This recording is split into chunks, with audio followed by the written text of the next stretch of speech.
All right, Spencer, tell me how this happened. This kid, this liberal kid, wrote an email to you guys. I wasn't expecting, when I saw the headline, for this kid to be liberal. I thought it was a conservative who somehow caught wind of this plot and exposed it, but it wasn't. This is a Shapiro hater.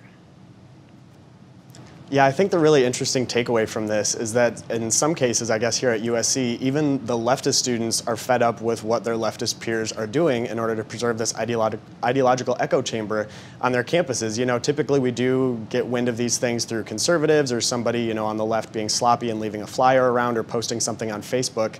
But in this case, this is a leftist student who apparently has very good, you know, close firsthand knowledge of these plans. Who is just saying this is ridiculous. You know, I don't want my school to be embarrassed like many other schools, you know, the University of California at Berkeley, the University of Minnesota.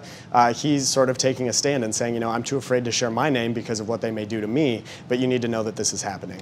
Right. Kudos to that kid again. I think he's great. It's sad that he's afraid to show his name. We'd love to have him on the show, of course. But, you know, with what liberals do, I can't say that I blame him. How they react to conservative students, I can't say I blame him for wanting to keep quiet. So that's the first thing. They were planning this sizable disruption. That's always an exciting thing. There's also leftists at this school who are saying that Shapiro coming to campus is a threat to students' life.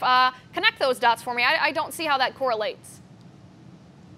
Yeah, so part of this plot that was uncovered, and we've now done some more digging into it to kind of discover who's behind it, and it's actually some students who are on the USC student government, as well as student leaders from a number of other leftist clubs on that campus. So groups like the Black Student Assembly, some Latino student organizations, they basically have started this movement on their campus attempting to censor Ben Shapiro in this YAF lecture that's happening this Thursday by saying that because Ben Shapiro is coming to campus and USC is allowing it, there will be security present in order to protect Ben Shapiro and the conservative students or any students who wish to hear him speak.